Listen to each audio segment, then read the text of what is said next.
Okay, I guess it's time we started. It gives me great pleasure to see all the attendees of our today's webinar dedicated to movies translation. That's going to be the first in the series of webinars. And everybody is welcome to see them. I'm Elena Alexandrova, representing Alba Multimedia Company, a branch of Alba Translating that has to do with audiovisual translation. And I'm honored to introduce to you our today's speaker, the person who's going to tell you what we are here for, Ms. Evgeniya Malenova, Direct Production Manager at Alba Multimedia, a person with a wealth of experience in audiovisual translation, who has it all figured out of how to put it all in a frame, everything that's been said in a sequence, how to dub films and how do you make film a great experience of watching a film.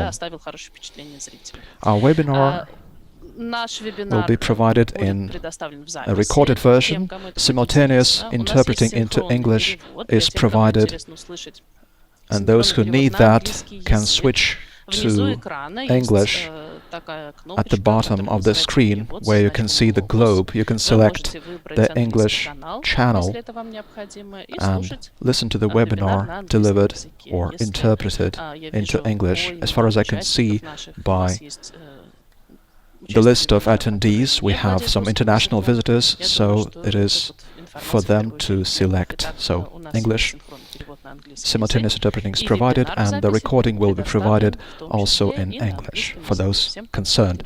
So, Ms. Malenova, welcome. Hello, dear colleagues. It's my pleasure to welcome you at our webinar. As I can see by the list of the attendees, I can see a lot of my students. Good afternoon and good evening, my dear colleagues. And I can also see some new names. Therefore, today we're going to talk a bit about audiovisual translation. Since it's the first in a series of webinars, we're going to talk about things at large. If we talked about it before, since repetitio est mater studiorum, therefore it will still do good.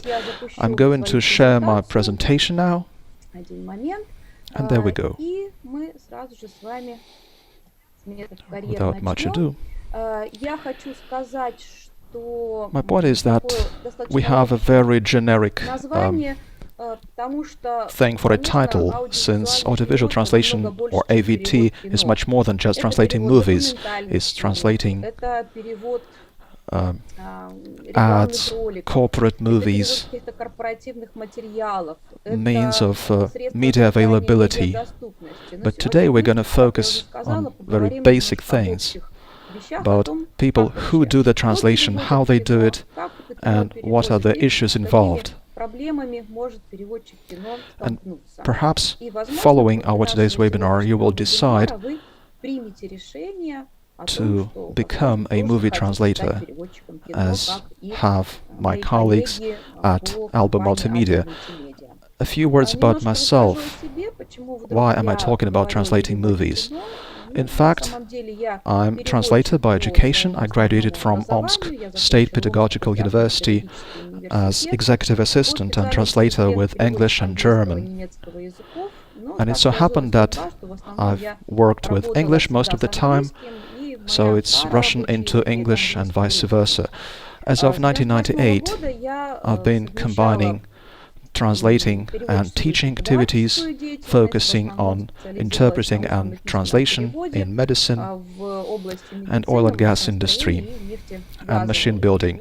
And as of 2004, I started teaching at my alma mater, where I head the Department of Foreign Languages, and as of 2015 it so happened that I got interested in AVT and got to know with Mr. Alexei Kozulev, whom you know, who said that he bit me with, and it was contagious thing, and I developed that.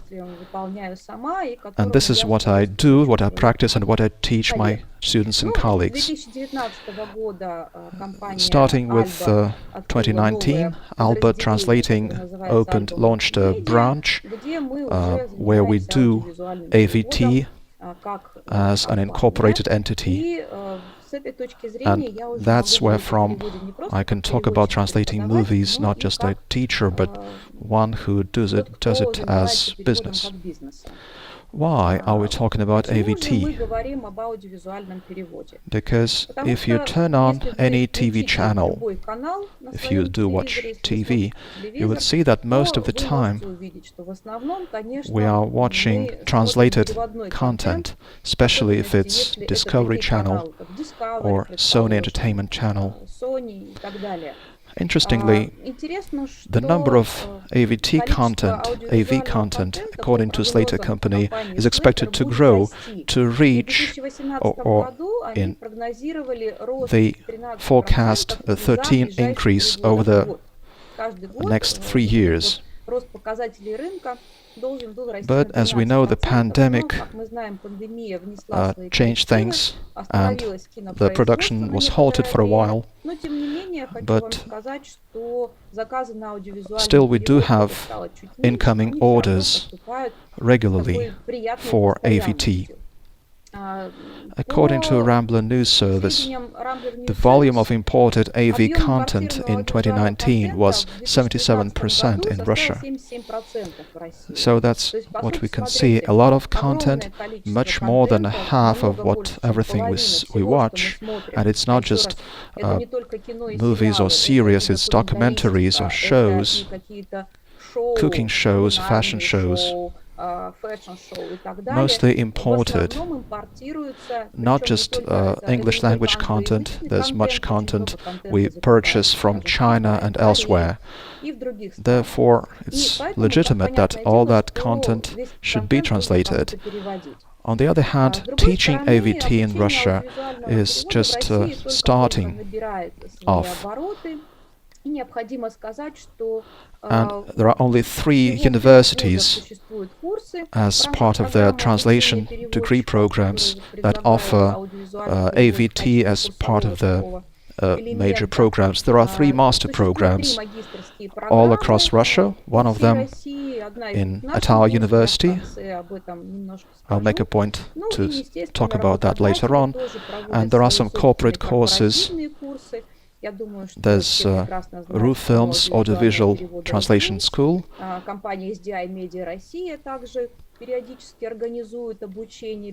In fact, if we compare those figures, you will see that, in fact, the number of professional AV translators is not enough to cope with the amount of work we have. Interestingly, we have the same report by Slater showing the quality of AVT services. Here they asked the viewers, the Netflix viewers, who were asked, how do you rate Netflix language offered to your native language? Meaning both subs and dubbing. And as you can see, the segments in green showing a big percentage of those who evaluate the quality as poor, and while 13 say that it is not accessible for them to watch series and films by Netflix in their native language. Just 15% evaluated it as good, while 26 and 15 respectively as good and excellent. The implication is that even for Netflix, for the giant Netflix has some quality issues, to say nothing of other TV channels or small studios And we see that teaching audiovisual translation is necessary, is required, and at good quality. And we're going to talk why we should do that. So, what are the kinds of services that could be offered as part of AVT and media availability? The most easiest thing is transcribing videos, then making scripts, dialogue continuities, and additional scripts. They have some their own parlance. So what are those dialogue continuities? They are transcripts of audiovisual products in the origin with some marks like time codes, names of the characters, descriptions of the sounds, or descriptions of the scenes. Why we do that? Number one, to get a certificate and get state support and get it registered with the respective authorities. That's what we need editorial scripts for.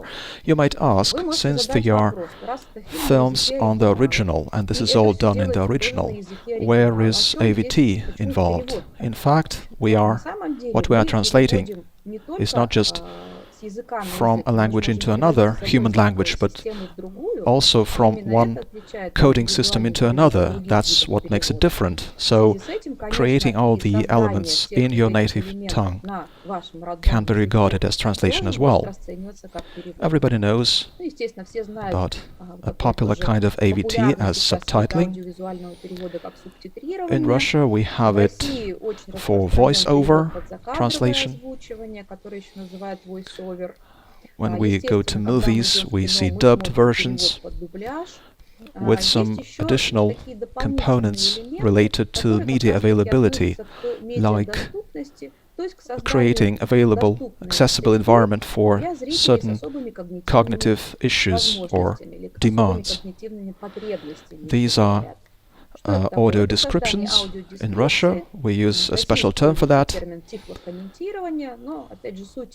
So, audio description is a special audio track for the viewers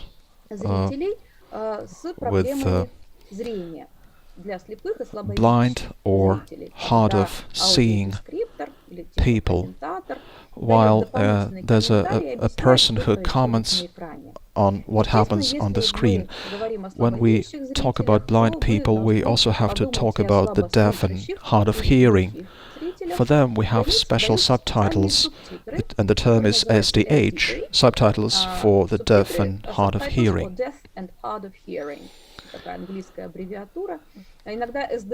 Sometimes we transliterate the term in Russian. This is a portion of media availability for the people with hearing issues.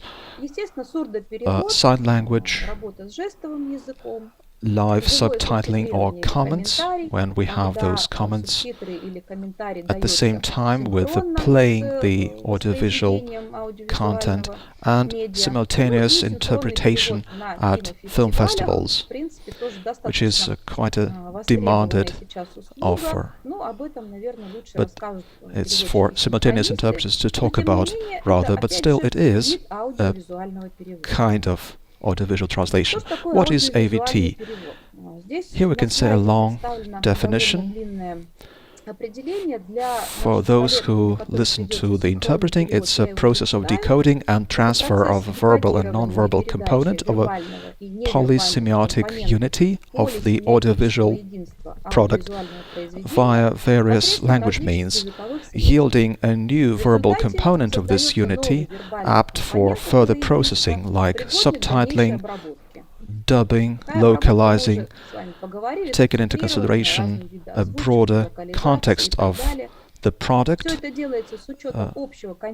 the target culture, the way the recipients perceive it. And that's where remember about special viewers with special needs and functional limitations by depending on each particular kind of translation. Here I've singled out those particular elements. That's why we talk about it as a particular kind, as a separate kind of translation. Because if you look at the scope of translatology textbooks, you can see that many authors refer AVT to either written or oral translation, because if it's a film festival translation, this is interpreting, so oral translation. But when we translate it for dubbing, it's written translation. But the main thing is that it is not just the verbal part we interpret, but also the non-verbal, because it is a unity of verbal and non-verbal, uniting several channels of information transfer. And this unity is to be further processed, and translator is not the last person to render the message, as is the case with simultaneous translation, and that's where he stops the work. With AVT it's different. The AV translator works as part of the team with others, and we talk about that later on in further detail. So we have a lot of kinds of AVT, and each of them has some functional limitations, and we got to see them and meet them and respect them, and that's the only way we can get a good quality AVT. So these are the semiotic channels in AV text that I just talked about. We are used to having audio-verbal channel. We listen to what our characters say, we hear those dialogues, we perceive them by hearing. So, and that's what the interpreter translator translates. But there's also visual verbal channel. While on the screen we can see some text, which adds an element to the plot, enabling the viewer to realize the entirety of the product. There may be some inscriptions like this one in the Sherlock series, where he deduces things and we can see it on the screen. There might be some text messages, some elements of email, and we have a lot of series, especially on the internet, where all the verbal component is purely visual, without people saying anything out loud. They're communicating only via texting. But that's not everything there is to say about channels. We also have audio non-verbal channel, meaning significant noises, the music, which is also to be taken into account. And when we get some further noise and music effects, we have to count the timing for the effects, for them not to overlap on those elements. We have to realize how big the subtitles should be. We have to put them in accordance with the rhythms of the texts. Here at our company we had an experience which I shared at Translation Forum Russia, when we translated an opera, subtitles to an opera, and there we had to factor in the musical rhythm and the musical arrangement of the product. So this audio non-verbal thing, for subtitles to be in line with what is being played. And of course the visual non-verbal. This is the sequence, the picture we see, which might have great impact on how we perceive the content, because the translation should be up to the visual sequence. So if you are assigned to do AVT without the video part of it, do not do it, because the visual channel is the main one for perceiving things. And so what actually happens on the screen tells us how we should do the translation. If we can see some action on the screen, some swift actions, the viewer will not be there to have time to read the subs, because he will follow what is happening on the screen. There's a notable researcher into AVT from the Finnish University, Evgeniya, who singles out 14 semiotic codes in AVT. So it's not just the linguistic audio channel, but artistic, theatrical, paralinguistical, graphic channel, noises, music, and some nonverbal paralinguistic components,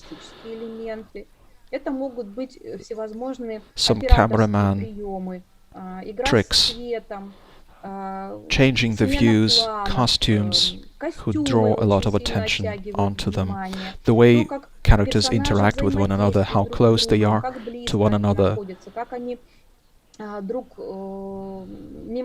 how they move. It is available on the net about those 14 semiotic codes. So perhaps it's not always the case when it's 14 all at a time, but you should factor them in anyway, because they together form this polysemantic unity, the fabric of an audiovisual product, and that's how the viewers perceive it. The viewer will not perceive it as music, which is a separate thing. So we as translators should make it to keep it as a unity. A good example I like is an example from The Matrix, film 1, and we can see a woman in red. So let's look at a video sequence. Sorry if the video will be of bad quality.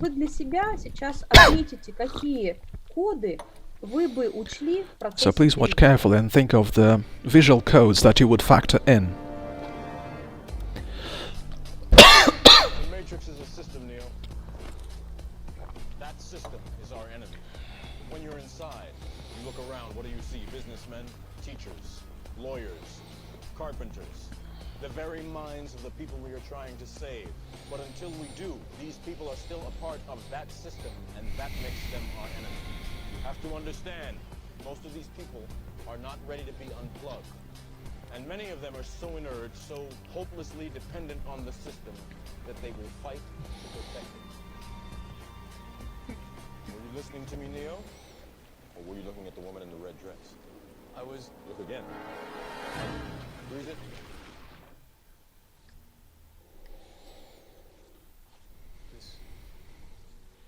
This isn't the Matrix. No. It's another training program designed to teach you one thing. If you are not one of us, you are one of them. Nice. So it's over. Let's get back to the 14 semiotic codes. We won't waste time discussing things. Rather, I invite everyone to think. So it's the kinetic and proximatic codes, because the characters were moving, crossing the flow of people, moving in the opposite direction. Costume code is very vivid, which do play a role. So the woman in red, that's what we see, who draws our attention. We also see rhythmical,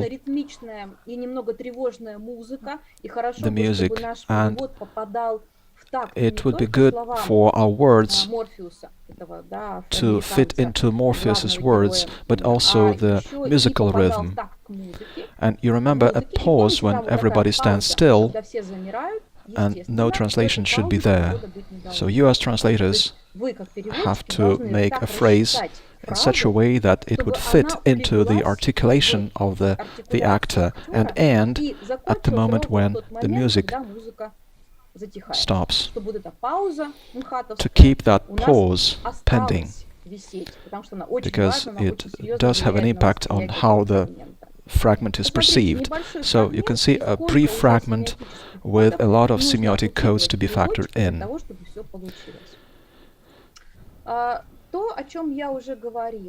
So, a translator is just a part of the production chain, meaning that this chain is a simplified version. Not all the elements are taken into account here. It's a very generalized thing, but still, basically, that's what it looks like. We have the producer of the content. This is a big team, starting with a screenplay, ending with scenic people working to create the AV product. Then the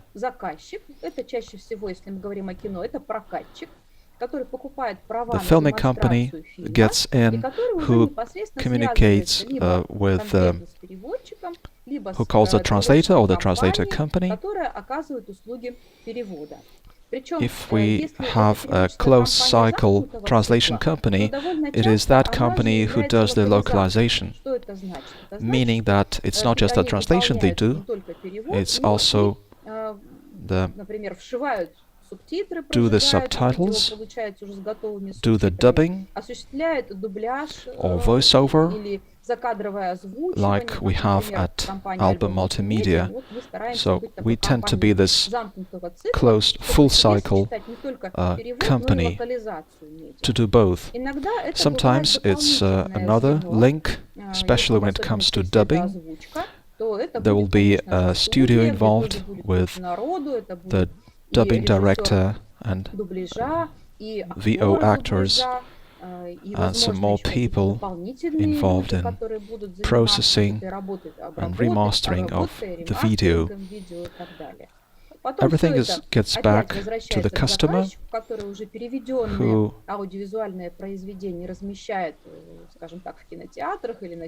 plays it all, puts it to viewers, and that's how it gets to the viewers. If all the things went well, but that would be okay. But sometimes we have a mess in the middle. And it's often the case that when a film is to be launched the day after tomorrow, while today it is the cutting is in progress and some work is still in progress. So it's a complicated thing in which a translator should know the role in it. And as far as AVT concerned, the deadline is an absolute must. If something should happen and I do the translation of an agreement, if something happens on right to the customer, well, I have some problems, could I hand it in a bit later? And he might concede, but as far as AVT is concerned, there's a whole lot of people behind you ready to step in, and if me as a translator, if I do my job slowly, there's a lot of editors and other people involved. If I did not meet deadlines, it disrupts the whole chain. So you have to have the stamina and keep good timing. I like this picture, and those who heard my presentations remember it, because it reflects very closely what the AVT translator does, who aspires for his star, but chained with some limitations, and those limitations might be some AVT specific and typical of translation as in general, like communicative limitations. They are not typical only of AVT. There might be some person-driven, like our background knowledge, which might be insufficient to interpret all the allusions and render the intertext component. Language use thing not only with the translator, but also of the viewer, because if I work with children, if I translate for children, I should understand that their vocabulary is narrower than mine, maybe not to a great extent, but still. And so I have to think of the language use and think of the language use of my language use of children or teenagers. So I have to talk, to be able to talk like teenagers. When I worked with Rick and Morty series, I had my son for a consultant who was 15 at the time, who consulted me on the youth slang, teenager slang, because I had to realize to be updated and have the big picture. The cultural limitations are still there. Everybody knows about them. That it's not from language into language that we translate, but rather from a culture to another culture. So there are some culture-driven limitations which are there, sometimes having to do with taboos. In fact, it has to do with all sorts of translations. As to the technological limitations, that's where AVT steps in as something unique, like time limitations. I have to make the line to sound as long as the line in the original text, or I got to make my sub to be exactly meet the reading rate. If I exceed that rate, I disrupt the time limitation. Spatial limitations, there shouldn't be more than 2 lines of subtitles. No matter how hard we might want to have 3, all the stylistic guides for subtitle, we can see these 2 lines limitations, not more. Some procedural limitations, like when translating for dubbing, we are focused on phonetic correspondence, phonetic equivalence. When I first of all think of not about rendering correctly a certain metaphor, but rather I think of synchronizing it with the lips, with articulation, while keeping in the context of the scene I'm interpreting.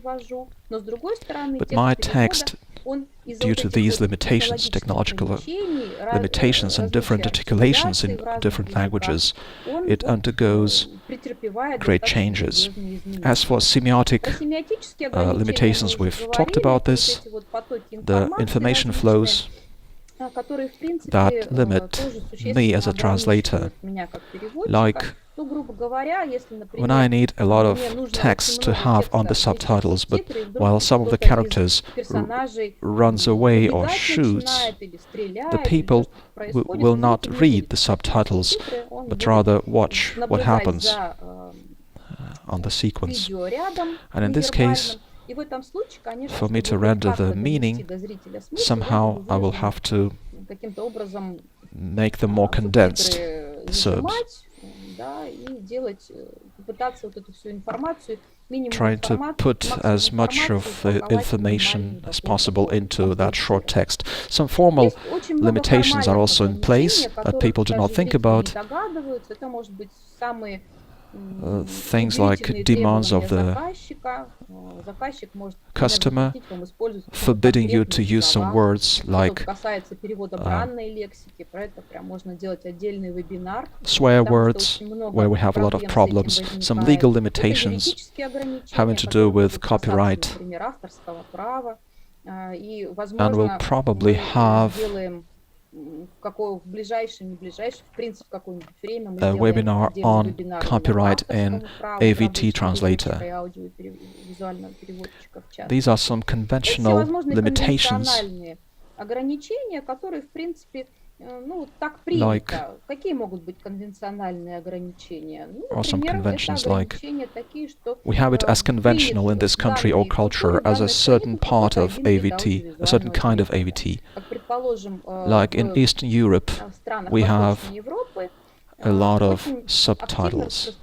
In Romania, in Bulgaria, in Czechia, it's only programs for children that are dubbed. So the reading rate might be different depending on the language or the tradition. There are a lot of limitations like that, and us as AVT translators have to factor in all those things. Moving on, subtitling, examples of limitations from English into Russian, vice versa. For other languages, there might be situation might be different. Reading rate 15 or to 17 signs per second. If you want more, you won't have enough time for the recipient to get it. So do everything you can, but have your translation to keep it within this rate. And so, me as a translator and a teacher, my experience shows that it is possible. The maximum length of the line depends on what device we do it for. If it's for smartphone, it's 32 to 38 signs per line. If it's for big screen, it's 42 signs per line. Me and Elena Alexandrova and I made a report at a big conference, Media for All, an online conference in Barcelona. And we talked about the vertical arranged videos.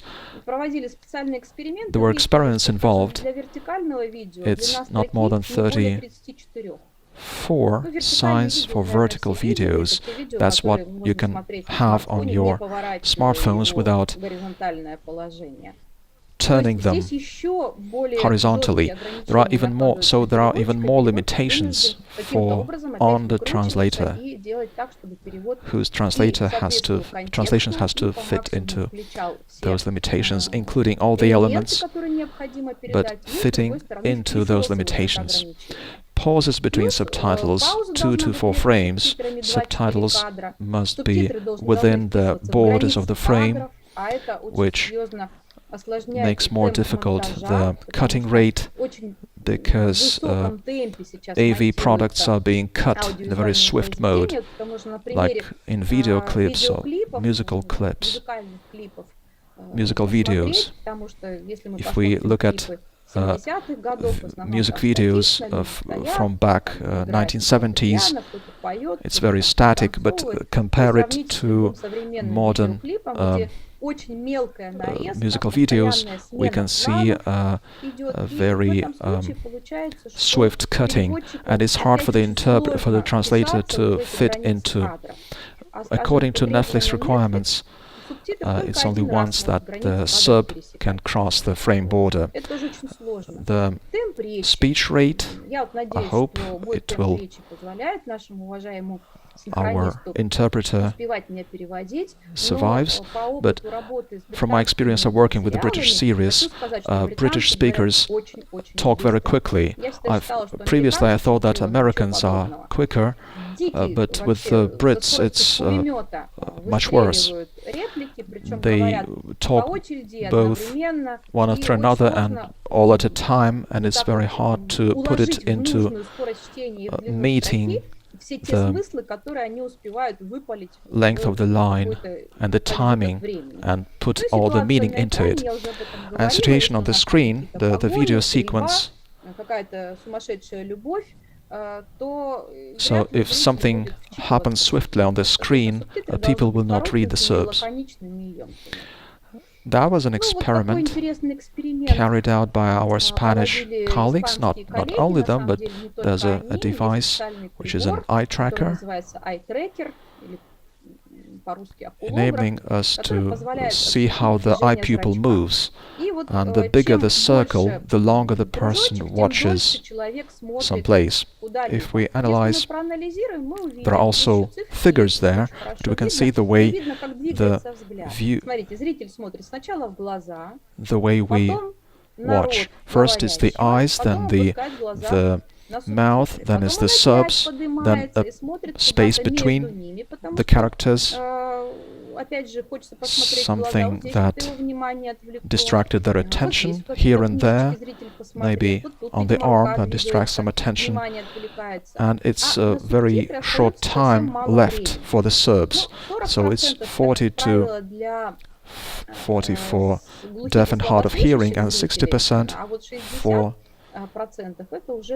common ordinary subtitles. So we realize that the limitations on the reading rate, they are due to the necessity to meet the time frame for people to both watch the movie and read the subs. Some don't.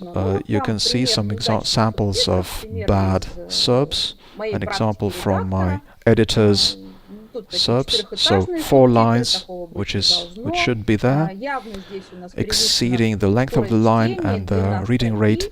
It comes from the interpreter trying to put into the subtitles everything that is there to render.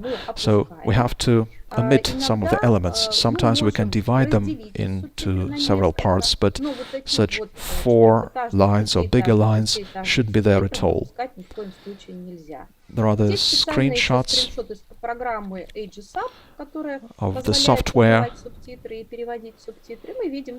So the red shows the words per second, rate per second, which means that the viewer will not have time to read everything. So such subs are primarily, they do not perform their major function. They do not let the viewer realize what happens on the screen with some terms involved, some specialized terms. And what we get is that it makes no good, which is sad. As for translation for dubbing, we can have many ways of dubbing. First, it's the voiceover, when the main track is subdued and the voiceover actor is overlapping. Sometimes it's the translators who do the voiceover, and we know people like that. In late 80s and early 90s, they were legendary translators like Mr. Gavrilov and his company. But here, more often do we see, most of the time, translator is done by the translator looks for the translation, and reading is the actor's job. So simultaneous AVT is at film festivals, lecturing is revoicing some interesting shows like Life of Penguins. If you know the Benedict Cumberbatch fiasco, when he struggled to say penguins instead of penguins. If we translated him, our actor would do his job as part of lecturing. It looks like VO, but with some minor limitations. Comments is when we comment on what happens on the screen. We do not provide the translation, but what we provide is the comment. So think of hockey match or a soccer match. And if we translate things, what happens, or comment them on the target language, what happens on the pitch, that's where we have comments. And dubbing, the most complicated thing, which in Russia is subdivided into two groups, is recast and lip sync. Lip sync might be hard and soft. So hard is when we fit all the syllables and sounds into the articulation, and the happiest time for such hard lip sync translator is when the actor shows his back, and that's where we can do everything we want. But once we can see his full face, we have to fit into the articulation. Soft lip sync, as the name goes, allows more to the translator, and we can only watch for the syllables and the phrases. Also some elements when the actor opens his mouth very wide, so we have to factor that in. So recast is a Russian invention, as my colleagues say, is when we do soft lip sync, but the actors also emotionally render what happens on the screen. So the translator does some marks for the VO actor to know whether we can see the actor or not on the screen. So it's for the serious dubbing or for cartoons dubbing, when the articulation is not there, so we should factor in only when the character has his mouth open or closed. That's the script for voiceover, which is a table where we put the character who speaks, we put the time code, the beginning of his words. If we have a pause, we put 1 to 3 seconds, we put a bar here, both ways. If we have a long pause, we have 2 bars. For the VO actor to revoice the translation for one go, with some extra things to be re-recorded for the VO actor not to stagger. Sometimes we have to put the figures, the numbers. So we have to put the numbers in words, in letters. We put the stress for the VO actor, not only in proper names, but in some terms that might be difficult to pronounce. Some multisyllable words.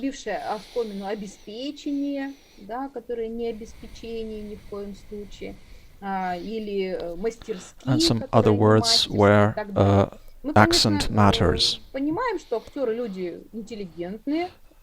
Of course, we hope that actors do know where to put the stress, but when you work before the mic, sometimes the actor might mis-accentuate, and that's where we help them. But we do not put the stress in all words, of course.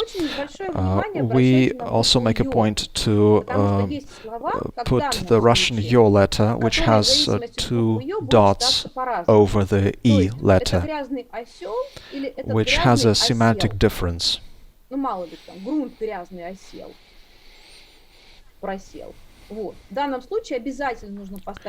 So the absence of 2 dots changes the meaning. If there are some elements to be dubbed, we put it as the sub, as the title. So this is a translation, and this column is for the dubbing director to fill in, who has to assign actors into those slots. Some prominent actors. And for them to dub them, that's how we help them do their job. Summing up, some golden rules of AV translator. Number one, translation is only done considering the video sequence and noises and music. So never do it without the video sequence, because we have to understand the visual context, the channels of information rendering, how they work, and without the video sequence, you won't do the job properly. You should strictly stick to the translator's brief. We discussed the translator's code of ethics and said that when a translator does not agree with something, but there is a certain brief assignment on the part of the customer, then the customer will be more right here. So the one who pays, he sets the rules. So we should follow what the customer says, but we might suggest something.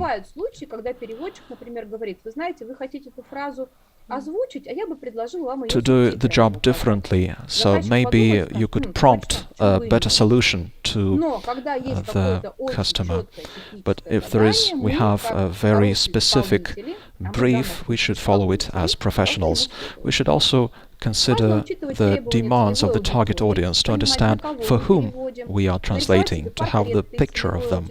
Sometimes the audience is very narrow, sometimes we have a versatile audience when we have cartoons shot, blockbuster animated films. There are some jokes for adults and for children, and people laugh at different times in the hall.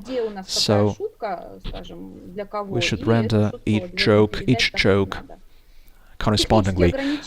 Technical limitations, I've talked about that today, considering all channels of rendering information that have an impact on the viewer, and of course the extra-linguistic content, the communicative situation, that's what we have to factor in as well. Now, let me also say that AVT is not limited with just translating things.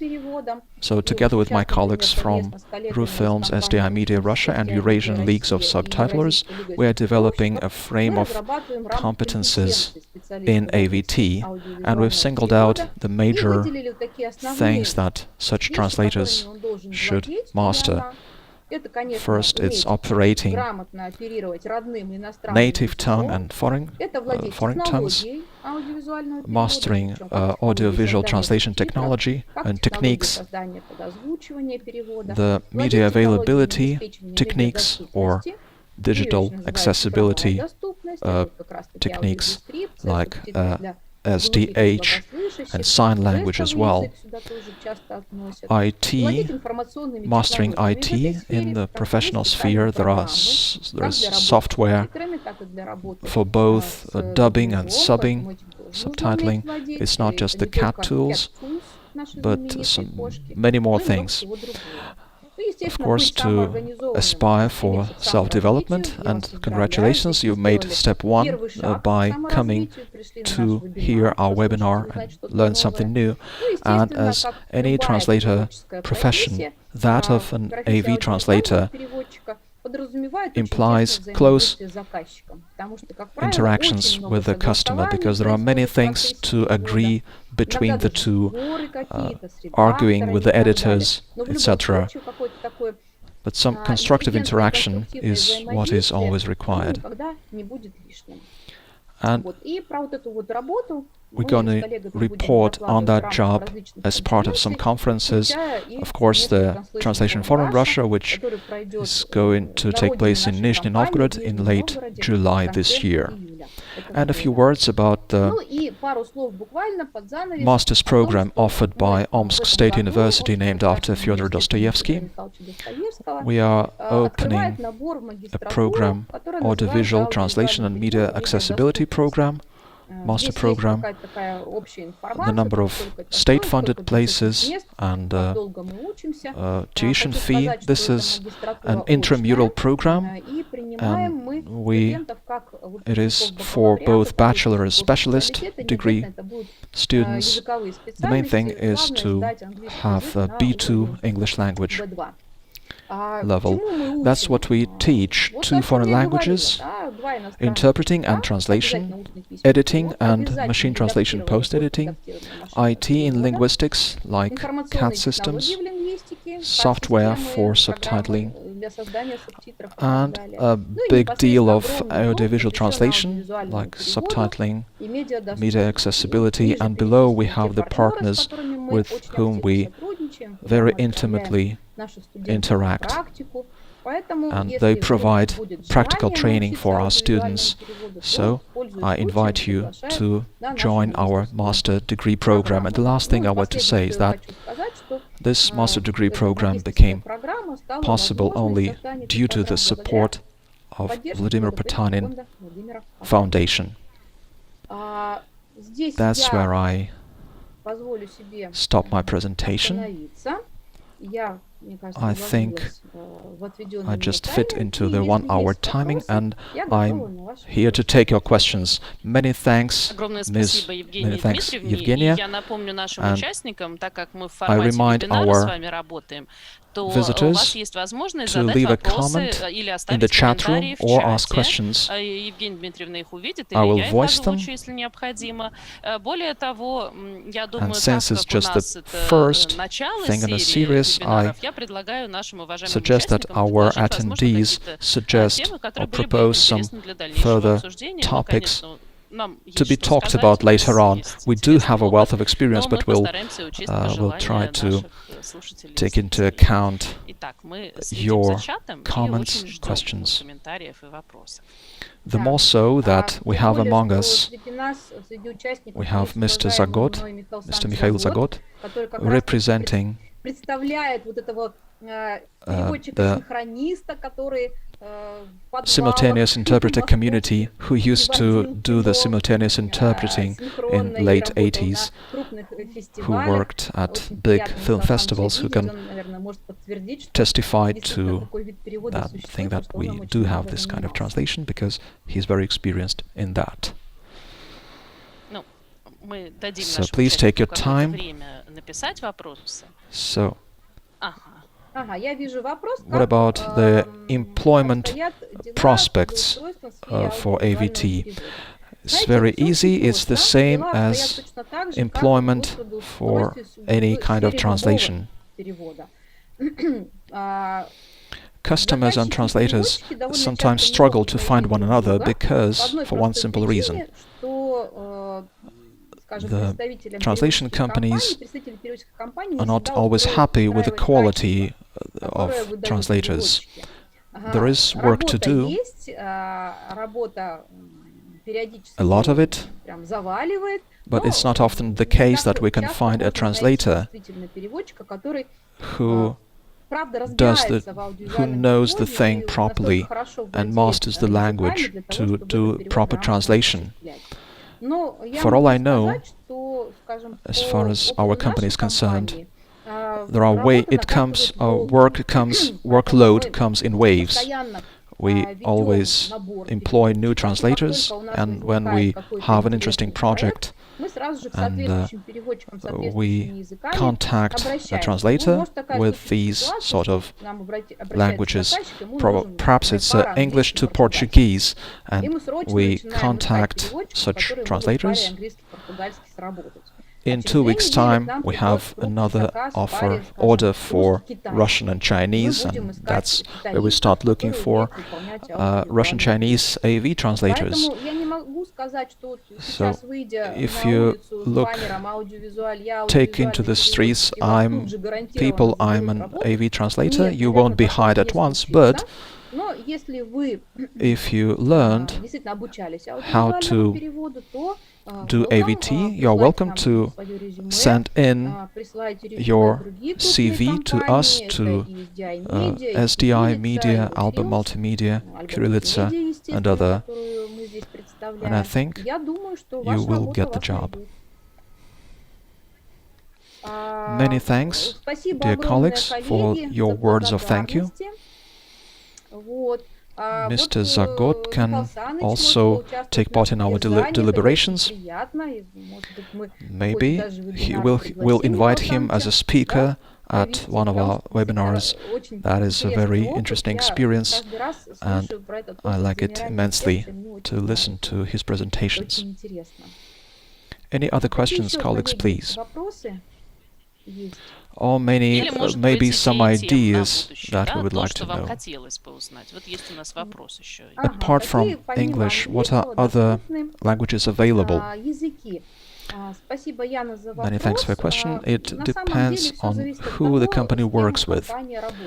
When we worked with the operas, quite surprisingly, we started to look for English to Czech, English to Bulgarian, and English to Polish. Unfortunately, English to Hungarian couldn't be affected because of the pandemic, and it halted the whole thing. But for all I know, Chinese is in high demand, because the Chinese market is, the Chinese media content is finding in ways in the Russian market. It's also Korean, Spanish, to a lesser degree German and French, but mostly Turkish. Yeah, that's a very popular Turkish series. So probably there might be a project with the Turkish language here. Everything can be translated into, through or via English, like Chinese into Russian via English, although it's a double relay, but still. First, step 1 from Japanese to English, and step 2, English to Russian. Much might be lost in translation. That's why people tend to look for interpreters who do with this pair of languages immediately, like Japanese to Russian. Where do you get the experience of AVT? Volunteering. If you live in a big city, there are many film festivals. Yelena lives in Murmansk, in the north of the European part of Russia, who works at big annual film festivals. We work with our TV channels, working with our colleagues from the Philology and Media Communications department, who made a beautiful film about Fyodor Dostoevsky, and my students are now translating the subtitles into Spanish. So, like any other translation experience, it's volunteering. Some people launch their channels and post it in the network, but copyright should be observed. So if you want, you can get a wealth of experience taking a series you like and translate it for your friends, who will watch and leave their comments and give you feedback that will allow you to improve. Simultaneous interpreting, I think it is not so demanded as dubbing. So our colleague from Moscow State Linguistic University, Andrei Kalinin, specializes in media, simultaneous media translation. He works with TV channels, and he does simultaneous translation for TV shows, debates, and on Eurovision, so you can do it. There are internships at our companies. Our Master MA students will have it as part of their practical training experience in big companies, and when we do the crowdsourcing, looking for volunteers for big projects, I know that STI Media arranges regular internships for those who can come to Moscow because they do it on site. So keep track of the companies. You can follow them on Facebook because major companies are active on Facebook, advancing their courses, their offers. So follow it. Алексей хочет голосом задать вопрос. Я не знаю, сколько у нас есть. Мы включили Алексею такую возможность, он может задать свой вопрос голосом. Hello, many thanks. I'm Alexey Malov, coordinator of Verdider, having to do with documentaries, and teacher at Perm Polytechnical University, introducing AVT. Many thanks, Ms. Malenova, for what you said, and in particular for the general translation approach to AVT. I have a concern, maybe I'm wrong in that, but I have an impression that many translators and the positioning of AVT is something very specific. But most part of the mistakes having to do with AVT that we can see at Netflix and some other, they do not have to do with AV-specific translation, with lip sync, etc. Most of them have to do with bad translation as such, with bad mastering, bad level of Russian. Did you notice?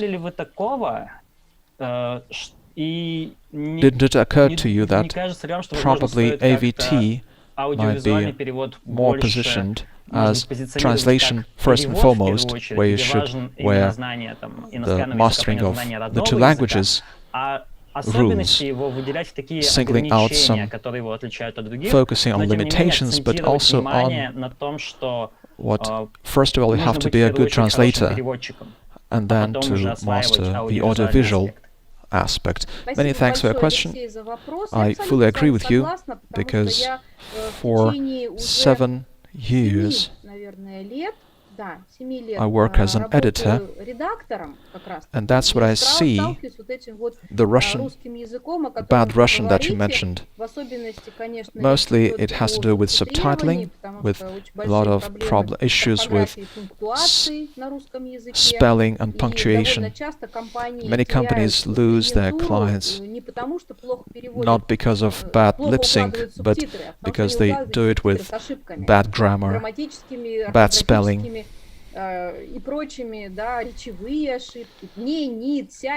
Examples of very bad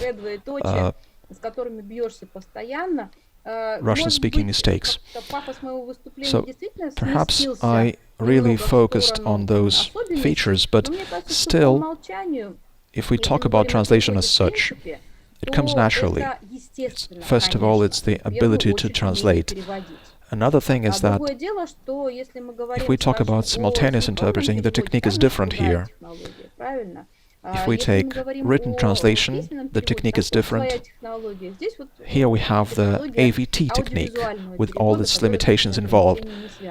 When I talked about the frame of competences,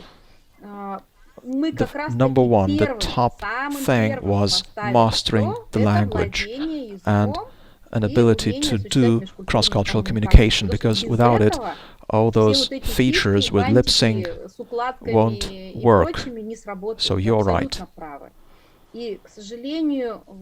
So it's throughout the whole translation market, not just specifically the AVT market. The whole translation market situation tells us that translators cannot find a job because of their bad Russian, and that's all there is to it. If some regional accent for interpreters So there's a good interpreter, but he has some regional accent to him or her. So you have to work on it.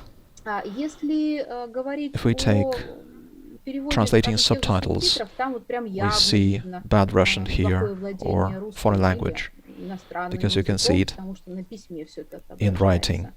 If we take some documentaries and professional things, it's the knowing the domain. Today we talked about movies, although, well, it has to do with knowing the domain. Like Fast and Furious, you have to know about cars. If we talk about professional videos, you have to master the domain. I would never do the translation of a film on hunting or fishing, because I know nothing about hunting, either hunting or fishing. And so I side with you fully here.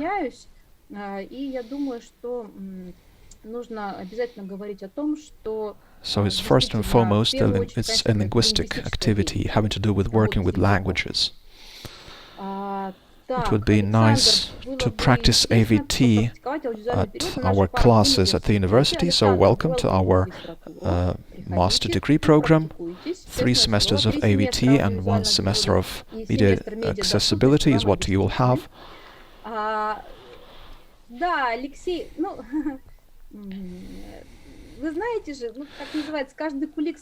So you always praise your home, so those professionals in some particular kind of translation always praise their particular domain, so it's technical translation pitched against AVT, so technical translators also can have a say in that argument.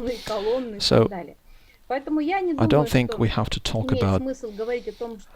Well, each kind of translation is unique, but there is the underlying activity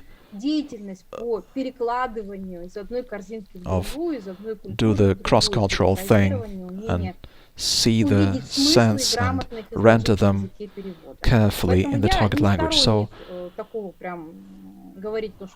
I don't mean to say it's something very, very unique and you have to be gifted to do it. That's not the case. It has part of technical and part of interpreting.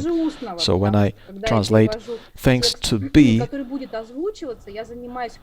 re-voiced, I'm creating a text in writing which is to be voiced, revoiced further on. So I side with you fully, and I urge the students to work with the translation, with the language, to improve your native tongue and the foreign language, and that's how you will find a great job in the translation sphere. So here we have our students. Happy to see you. Many thanks for you. It's nice having people at a webinar after regular classes. We have some time for a couple of more questions. Is there anything that you would like to share?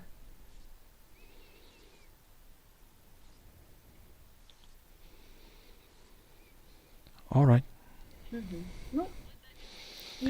We'll give you a couple of minutes to think of their questions. And about the uniqueness of AVT, well, it's not altogether unique, but it is very specific.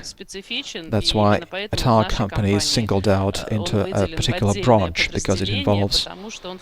You can't just translate a text and send it someplace, because it has to do both casting, VO talents, and translating, so that's what the full cycle company is involved. How do you train people, get people accustomed to good translations, to pay translators more? This is a buzz topic today. So the industry is working, and it's only legitimate that some industry companies, some Translators Union of Russia and Association of Translator Companies of Russia, they are working. It's not just our issue, it's an issue of the global scale. So what our Norwegian colleagues do, they boycotted, they refused to work at the rates suggested. They have a good trade union protecting their rights. They said that they won't work at the rate offered, and that's how they got the rate to rise. I don't think it's possible here in Russia, but we will get our customers more accustomed to good translations. Customers are ready to learn about it and agree that it is great labor. It's hard work that takes a lot of training and some fundamental expertise in a variety of domains. And it also takes an ability to put words together, because it's artistic translation. It has to do. So it should be nice to hear. It should create an impression. So what is the purpose of AVT? It's creating a situation of a comfortable viewing when you have the viewer watching the movie. So they shouldn't get distracted to some bad language. If the viewers see the movie and they approve it, and they did not notice the translation, that's the top grade translator's job. I think it's the best to round up like a toast. The more so that it's end of the week. So I think we might round up. So the chat room is silent. Only the words of gratitude. Once again, many thanks, and we invite you to follow us on social media, where you can share things that we plan to do or are doing. So LinkedIn, Facebook, VK, Twitter. Please join and follow us. We will be inviting you to further webinars. We are planning the next one. Sign up and like us and repost us. Once again, many thanks for joining. We will be happy to go on. I hope it will become a tradition with us. Many thanks, dear colleagues. They are asking when the next webinar will be. I think it will happen pretty soon, but the topic and the time are still pending, so I join Yelena in telling you that please, we are happy to share our expertise, and we'll be happy to have some feedback from you, and many thanks for being grateful for our job.